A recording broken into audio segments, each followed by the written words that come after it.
కాసేపట్లో కొండగట్టు అంజన్నను దర్శించుకుని పవన్ కళ్యాణ్ మొక్కులు తీర్చుకోనున్నారు. ఎన్నికల ముందు వారాహి వాహనానికి పూజలు చేసిన ఆయన ముడుపులు కట్టారు. ఎన్నికల తర్వాత డిప్యూటీ సీఎం హోదాలో పవన్ కళ్యాణ్ తొలిసారి కొండగట్టు అంజన్న దేవాలయానికి రానున్నారు. పూజల అనంతరం కొండగట్టు నుంచి ఆయన హైదరాబాద్కు తిరుగు ప్రయాణమవుతారు. డిప్యూటీ సీఎం పవన్ కళ్యాణ్ రాక సందర్భంగా కొండగట్టులో పోలీసులు భారీ భద్రతా ఏర్పాట్లు చేస్తున్నారు.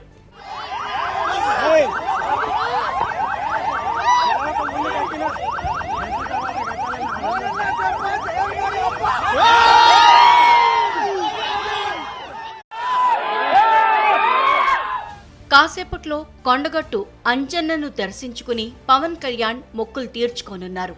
ఎన్నికల ముందు వారాహి వాహనానికి పూజలు చేసిన ఆయన ముడుపులు కట్టారు. ఎన్నికల తర్వాత